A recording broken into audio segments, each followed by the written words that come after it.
ಜೈ ರಾಮಕೃಷ್ಣ. ನಮಸ್ತೆ.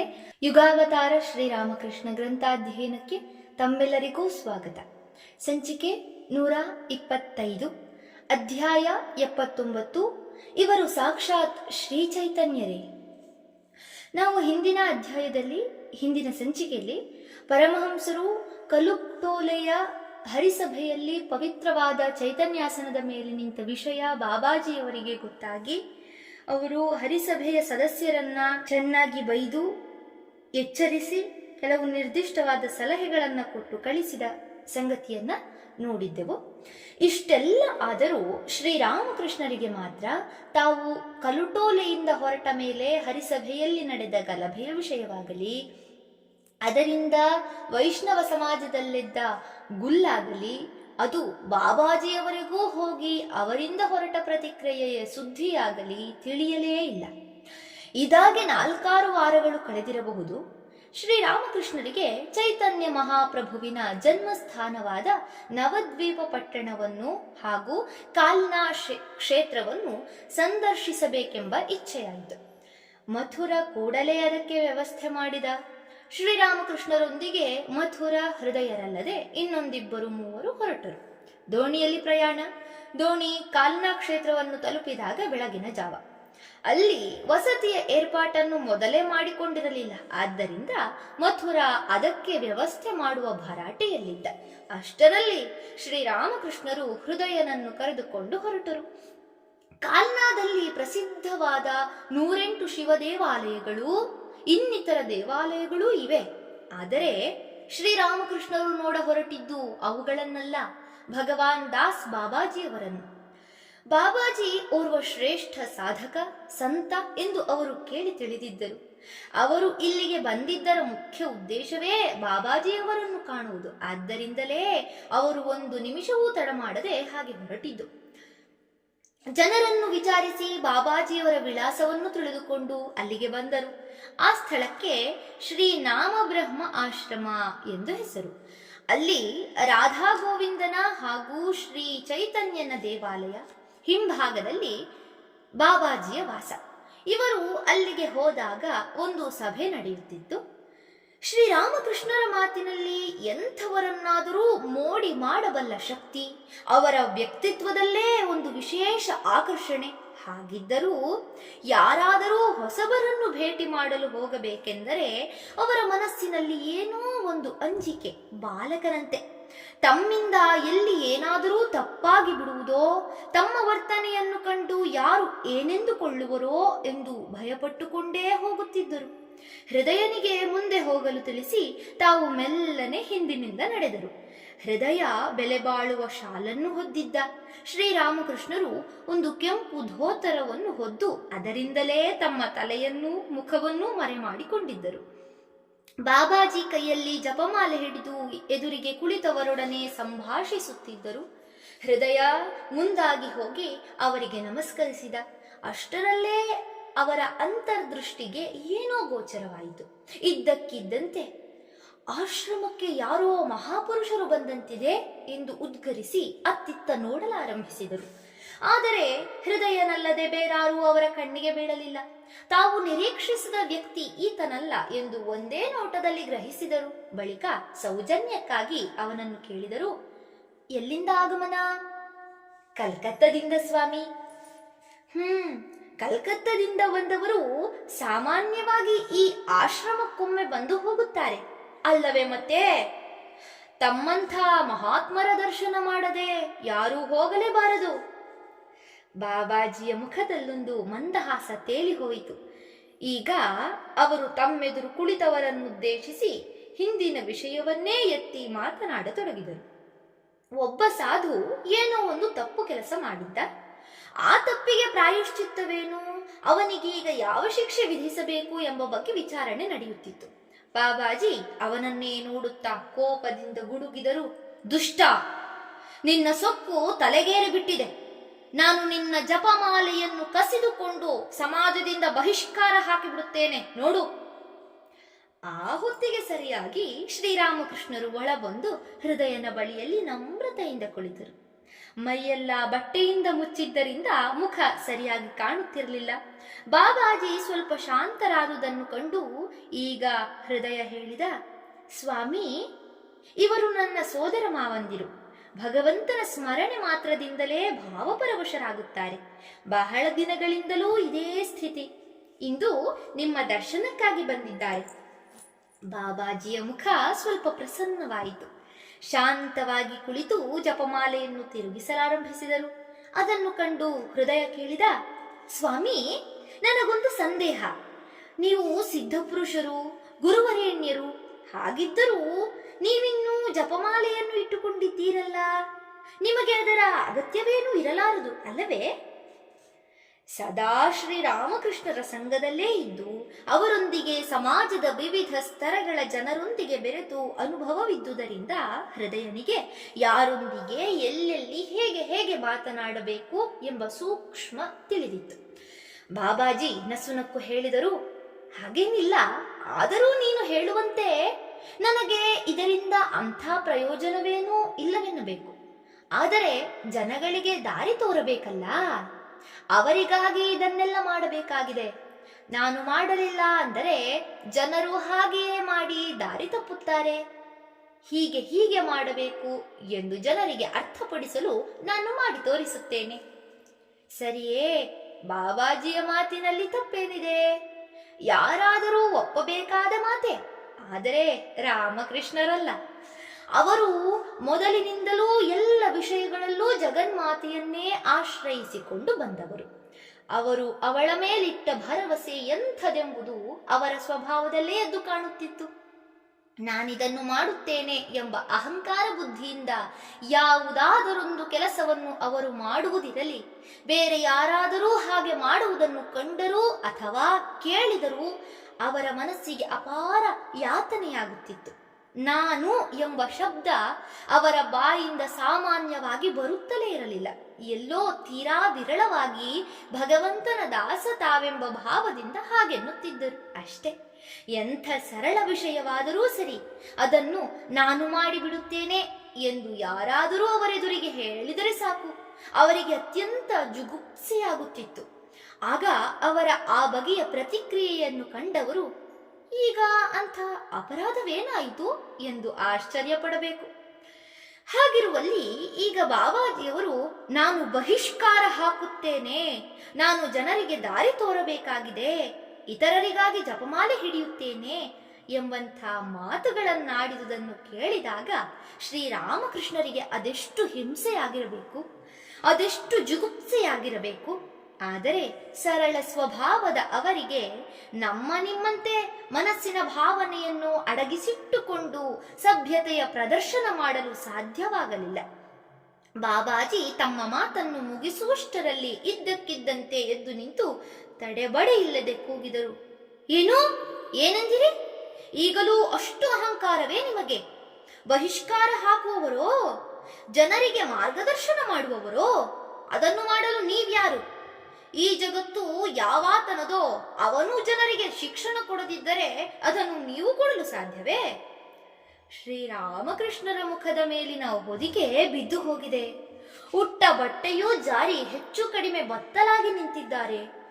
ತಾವು ಯಾರಿಗೆ ಏನು ಹೇಳುತ್ತಿದ್ದೇವೆಂಬ ಲಕ್ಷ್ಯವೇ ಅವರಿಗಿದ್ದಂತಿಲ್ಲ. ಮುಖಮಂಡಲ ಒಂದು ಅಪೂರ್ವ ತೇಜಸ್ಸಿನಿಂದ ದೇದೀಪ್ಯಮಾನವಾಗಿದೆ. ಇಷ್ಟು ಮಾತುಗಳನ್ನಾಡುವುದರಲ್ಲಿ ಅವರು ಭಾವಾತಿಶಯದಿಂದ ಬಾಯಿ ಕಟ್ಟಿದಂತಾಗಿ ಸಮಾಧಿಸ್ಥರಾದರು. ಬಾಬಾಜಿಗೆ ಯಾರೋ ಕಪಾಳಕ್ಕೆ ಬಾರಿಸಿದಂತಾಯಿತು. ಇದೇನು? ಈ ಅಪರಿಚಿತ ವ್ಯಕ್ತಿ ಹೀಗೆಲ್ಲ ಅಂದು ಬಿಟ್ಟನಲ್ಲ, ಅದು ತನಗೆ, ಇಷ್ಟು ಜನರೆದುರಿನಲ್ಲಿ ಎಂದು ಆಶ್ಚರ್ಯದಿಂದಲೂ ನಾಚಿಕೆಯಿಂದಲೂ ಸ್ತಬ್ಧರಾಗಿ ಬಿಟ್ಟರು. ಬಾಬಾಜಿಯ ಮಾತಿಗೆ ಪ್ರತಿ ಹೇಳುವ ಇಲ್ಲವೇ ಅವರಲ್ಲಿ ತಪ್ಪು ಕಂಡು ಹಿಡಿಯುವ ಸಾಹಸವಾಗಲಿ ಸಾಮರ್ಥ್ಯವಾಗಲಿ ಯಾರಿಗೂ ಇರಲಿಲ್ಲ. ಇಂತಹ ಅನುಭವ ಬಾಬಾಜಿಯವರಿಗೆ ಇದೇ ಮೊದಲು. ವಯಸ್ಸಿನಲ್ಲೋ ಅವರು ಶ್ರೀರಾಮಕೃಷ್ಣರಿಗಿಂತ 50 ವರ್ಷ ಹಿರಿಯರು. ಸಾಮಾನ್ಯರ್ಯಾರಾದರೂ ಆಗಿದ್ದರೆ ಇಂಥ ಪರಿಸ್ಥಿತಿಯಲ್ಲಿ ಕ್ರೋಧದಿಂದ ಮೈಮರೆತು ಪ್ರತೀಕಾರ ಮಾಡ ಹೊರಡುತ್ತಿದ್ದರು. ಆದರೆ ತಪಸ್ವಿಗಳಾದ ಬಾಬಾಜಿಯ ಮನಸ್ಸಿನಲ್ಲಿ ಅಂಥ ಆಲೋಚನೆ ಸುಳಿಯಲಿಲ್ಲ. ತಪಸ್ಸಿನಿಂದುದಿಸಿದ ಸರಳತೆಯೇ ಈಗ ಅವರ ನೆರವಿಗೆ ಬಂದಿತು. ಶ್ರೀರಾಮಕೃಷ್ಣರ ಮಾತಿನ ಸತ್ಯತೆ ಅವರಿಗೆ ಗೋಚರಿಸಿತು. ತಾವು ಎಲ್ಲಿ ಎಡವಿದೆವೆಂದು ತಿಳಿಯಿತು. ಅಹಂಕಾರದ ಕಾರ್ಮೋಡದಿಂದ ಮುಚ್ಚಿ ಹೋಗಿದ್ದ ಅವರ ಅಂತರ್ದೃಷ್ಟಿ ಈಗ ತೆರೆದುಕೊಂಡಿತು. ತನ್ನ ಕಣ್ಣು ತೆರೆಸಿದ ಈ ವ್ಯಕ್ತಿ ಯಾರಿರಬಹುದು ಎಂದು ಆಶ್ಚರ್ಯಪಡುತ್ತಾ ಶ್ರೀರಾಮಕೃಷ್ಣರನ್ನೇ ದಿಟ್ಟಿಸಿ ನೋಡಿದರು. ಶ್ರೀರಾಮಕೃಷ್ಣರು ನಿಸ್ಪಂದಿತರಾಗಿ ನಿಂತಿದ್ದಾರೆ. ಅವರ ಆಂತರ್ಯದ ದಿವ್ಯಾನಂದವನ್ನು ಮುಖಮಂಡಲ ಪ್ರತಿಫಲಿಸುತ್ತಿದೆ. ತಕ್ಷಣ ಬಾಬಾಜಿಗೆ ತಿಳಿದು ಹೋಯಿತು, ತಾವು ಶಾಸ್ತ್ರ ಗ್ರಂಥಗಳಲ್ಲಿ ಓದಿ ತಿಳಿದ ಭಾವ ಸಮಾಧಿ ಇದೆ ಎಂದು. ಆ ಮನಮೋಹಕ ಆಕೃತಿಯನ್ನು ನೋಡುತ್ತಿದ್ದಂತೆ ಶ್ರೀ ಚೈತನ್ಯನ ರೂಪವೇ ಮನಸ್ಸಿಗೆ ಬಂದು ನಿಂತಿತು. ವಿಸ್ಮಿತರಾಗಿ ಉದ್ಗರಿಸಿದರು, ಇವರು ಇವರು ಯಾರು? ಆಗ ಅಲ್ಲಿದ್ದವರೊಬ್ಬರು ಹೇಳಿದರು, ಇವರೇ ರಾಮಕೃಷ್ಣರು, ಹರಿಸಭೆಯಲ್ಲಿ ಚೈತನ್ಯಾಸನದ ಮೇಲೆ ನಿಂತವರು. ಇದು ಬಾಬಾಜಿಗೆ ಮತ್ತೊಂದು ಆಘಾತ. ರಾಮಕೃಷ್ಣರೆಂದರೆ ಯಾರೆಂದು ತಿಳಿಯದೆ ತಾವು ಅವರನ್ನು ಹೀನಮಾನ ಬೈದದ್ದು ನೆನಪಾಗಿ ಪಶ್ಚಾತ್ತಾಪವುಕ್ಕಿತು. ಜೊತೆಗೆ ಭಯವೂ ಉತ್ತರಿಸಿ ಬಂದಿತು. ಹೃದಯನತ್ತ ತಿರುಗಿ ಹೇಳಿದರು, ಅಪ್ಪ, ನಾನೊಂದು ಪಾಪ ಕಾರ್ಯವನ್ನು ಎಸಗಿಬಿಟ್ಟೆ. ಈ ಮಹಾತ್ಮರನ್ನು ಗುರುತಿಸಲಾರದೆ ನಾನು ಏನೇನೋ ಗಳಹಿಬಿಟ್ಟೆ. ಅಪಚಾರವಾಗಿ ಹೋಯಿತು. ಈಗ ಇವರು ನನ್ನನ್ನು ಕ್ಷಮಿಸದಿದ್ದರೆ ಏನು ಗತಿಯಪ್ಪ? ಶ್ರೀ ಚೈತನ್ಯನೇ ಅವತಾರವೆತ್ತಿ ಬಂದು ಹರಿಸಭೆಯಲ್ಲಿ ತನ್ನ ಆಸನದ ಮೇಲೆ ನಿಂತನೆಂದು ನನಗೆ ತಿಳಿಯದೆ ಹೋಯಿತಲ್ಲ. ಅಯ್ಯ, ಈಗ ಏನು ಮಾಡಿದರೆ ನನ್ನ ಪಾಪಕ್ಕೆ ಪ್ರಾಯಶ್ಚಿತ್ತವಾಗುವುದೋ ದಯವಿಟ್ಟು ತಿಳಿಸಪ್ಪ. ಬಾಬಾಜಿ, ನೀವು ಆ ಬಗ್ಗೆ ಚಿಂತಿಸಬೇಕಾದ ಪ್ರಮೇಯವೇ ಇಲ್ಲ. ಇವರು ಪರಮ ಕೃಪಾಳುಗಳು, ದಯಾಸ್ವರೂಪಿಗಳು, ಯಾವುದನ್ನೂ ಮನಸ್ಸಿನಲ್ಲಿ ಇಟ್ಟುಕೊಳ್ಳುವವರೇ ಅಲ್ಲ. ಇದೀಗ ಬಾಬಾಜಿಗೆ ಸ್ವಲ್ಪ ಸಮಾಧಾನವಾಯಿತು. ಶ್ರೀರಾಮಕೃಷ್ಣರ ಬಳಿಗೆ ಬಂದು ಅಂಜಲಿಬದ್ಧರಾಗಿ ನಿಂತು ಅಶ್ರುಪೂರಿತ ಕಂಗಳಿಂದ ದಿಟ್ಟಿಸಿದರು. ಬಳಿಕ ಅವರ ಸುತ್ತ 7 ಬಾರಿ ಪ್ರದಕ್ಷಿಣೆ ಬಂದು ಸಾಷ್ಟಾಂಗ ಪ್ರಣಾಮ ಮಾಡಿದರು. ಶ್ರೀರಾಮಕೃಷ್ಣರಿನ್ನೂ ಸಮಾಧಿ ಸ್ಥಿತಿಯಲ್ಲೇ ನಿಶ್ಚಲವಾಗಿ ನಿಂತಿದ್ದಾರೆ. ಹೃದಯ ಅವರ ಕಿವಿಯಲ್ಲಿ ಹರಿಹಿ ಓಂ ಹರಿಹಿ ಓಂ ಎಂದು 4 ಬಾರಿ ಉಚ್ಚರಿಸಿದ. ಈಗ ಅವರಿಗೆ ಮೆಲ್ಲನೆ ಬಾಹ್ಯ ಮರಳಿತು. ಕಣ್ಣುಗಳನ್ನು ಅರೆತೆರೆದು ಪಿಸುಗುಟ್ಟಿದರು. ನಾನೆಲ್ಲಿದ್ದೇನೆ ಈಗ? ಹೃದಯ ಅವರ ಕಿವಿಯಲ್ಲಿ ಹೇಳಿದ, ನೀನು ಭಗವಾನ್ ದಾಸ್ ಬಾಬಾಜಿಯವರನ್ನು ಕಾಣಲು ಬಂದಿರುವೆ. ಇದು ಅವರ ಆಶ್ರಮ. ಈಗ ಶ್ರೀರಾಮಕೃಷ್ಣರು ಬಾಬಾಜಿಯತ್ತ ತಿರುಗಿ ನೋಡಿ ಕೇಳಿದರು, ಭಗವಾನ್ ದಾಸರು ನೀವೇ ಏನು? ಬಾಬಾಜಿ, ನಾನು ತಮ್ಮ ದಾಸ ಸ್ವಾಮಿ.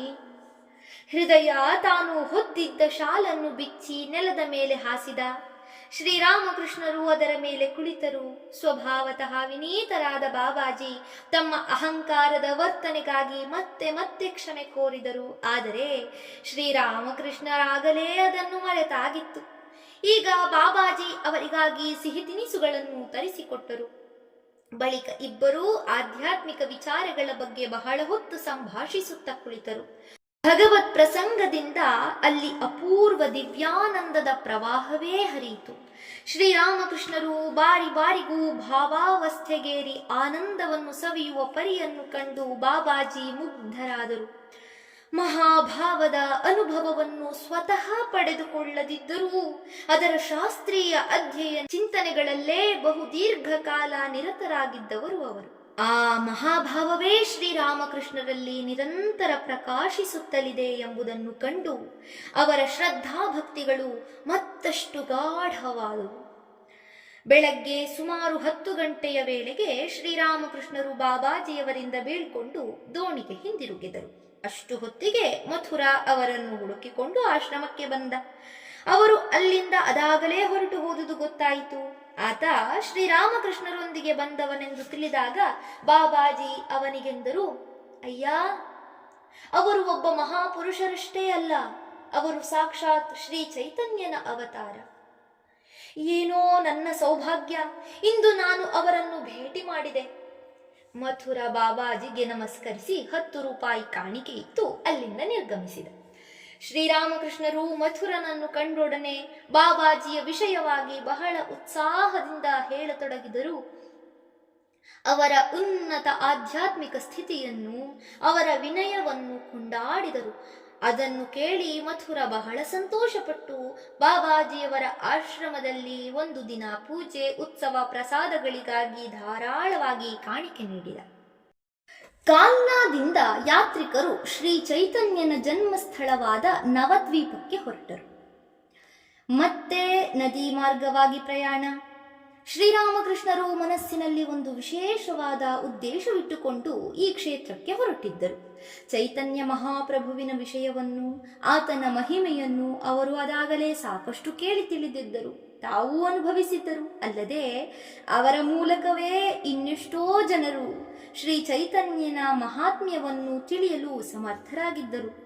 ಭೈರವಿ ಬ್ರಾಹ್ಮಣಿಯಂತೂ ಅವರನ್ನು ಶ್ರೀ ಚೈತನ್ಯನ ಅವತಾರವೆಂದೇ ಪರಿಗಣಿಸಿ ಪೂಜಿಸಿದ್ದಳು. ಇಷ್ಟೆಲ್ಲ ಆದರೂ ಶ್ರೀರಾಮಕೃಷ್ಣರ ಮನಸ್ಸಿನಲ್ಲಿ ಒಂದು ಸಂದೇಹ ಉಳಿದಿತ್ತು. ಈ ಯಾತ್ರೆಯ ಸಂದರ್ಭದಲ್ಲಿ ಅದು ಪರಿಹಾರವಾಗಬೇಕೆಂದು ಅವರು ಸಂಕಲ್ಪಿಸಿದ್ದರು. ಅವರ ಆ ಸಂದೇಹವಾವುದು, ಅದಕ್ಕೆ ಸೂಕ್ತ ಉತ್ತರ ದೊರಕಿದೆ. ಆ ಯಾತ್ರೆಯಲ್ಲಿ ಅವರಿಗೆ ಎಂತಹ ಅನುಭವಗಳಾದವು ಎಂಬೀ ಪ್ರಶ್ನೆಗಳಿಗೆಲ್ಲ ಮುಂದೊಮ್ಮೆ ಅವರೇ ಅತ್ಯಂತ ಸ್ವಾರಸ್ಯಕರವಾದ ಉತ್ತರ ಕೊಡುತ್ತಾರೆ. ಆಗಾಗ ನನ್ನ ಮನಸ್ಸಿನಲ್ಲೊಂದು ಯೋಚನೆ ಬರುತ್ತಿತ್ತು. ಅಲ್ಲ, ಚೈತನ್ಯ ದೇವನು ಹೇಗೆ ಒಬ್ಬ ಅವತಾರ ಪುರುಷನಾಗಲು ಸಾಧ್ಯ? ಪುರಾಣ ಭಾಗವತಾದಿ ಯಾವ ಗ್ರಂಥದಲ್ಲಿಯೂ ಆತನ ಹೆಸರೇ ಇಲ್ಲವಲ್ಲ. ಅವನಲ್ಲಿ ನಿಜಕ್ಕೂ ಅಂಥ ಮಹಿಮೆ ಇತ್ತೇ ಎಂದು ಯೋಚಿಸಿ ಯೋಚಿಸಿ ಸಾಕಾಯಿತು. ಏನು ಮಾಡಿದರೂ ಅವನೊಬ್ಬ ಅವತಾರ ಪುರುಷನೆಂದು ನಂಬಿಕೆ ಹುಟ್ಟುತ್ತಲೇ ಇರಲಿಲ್ಲ. ಎಲ್ಲೋ ಈ ವೈಷ್ಣವ ಜೋಗಿತಿಯರೆಲ್ಲ ಸೇರಿ ಹಾಗೊಂದು ಕಥೆಯನ್ನು ಹುಟ್ಟಿಸಿದ್ದಾರೆ ಅಷ್ಟೇ ಅನ್ನಿಸಿತ್ತು. ಮಥುರನ ಜೊತೆಗೆ ನವದ್ವೀಪಕ್ಕೆ ಹೋದೆ. ಚೈತನ್ಯನು ಅವತಾರ ಪುರುಷನೇ ಹೌದಾದಲ್ಲಿ ಅವನ ಮಹಿಮೆಯ ಪ್ರಭಾವವೇನಾದರೂ ಅಲ್ಲಿ ಇರಲೇಬೇಕು.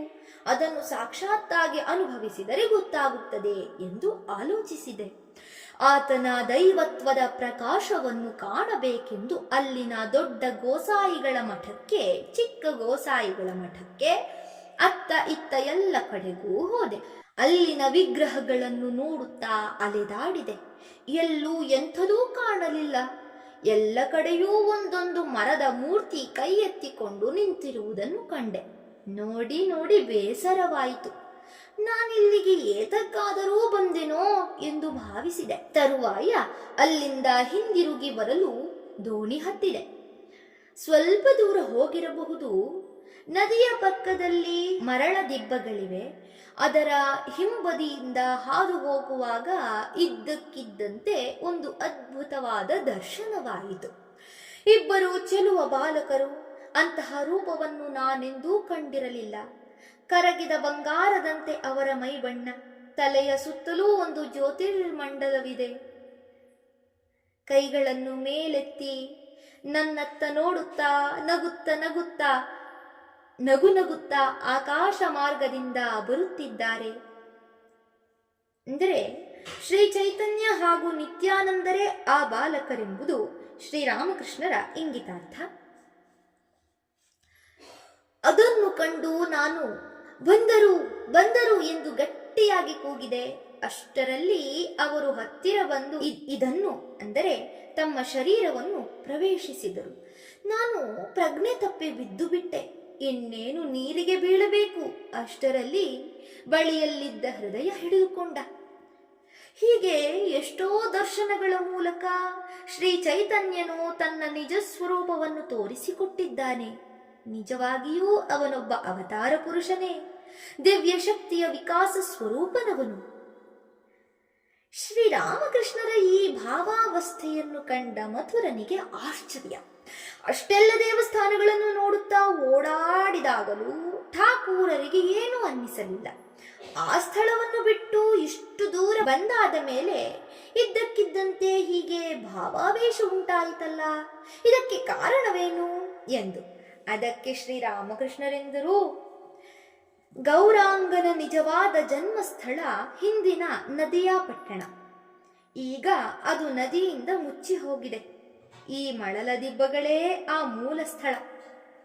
ಅಂದರೆ ಮುಂದೆ ನಡೆದ ಉತ್ಖನನ ಸಂಶೋಧನೆಗಳು ಶ್ರೀರಾಮಕೃಷ್ಣರ ಈ ಮಾತನ್ನು ಪುಷ್ಟೀಕರಿಸಿವೆ.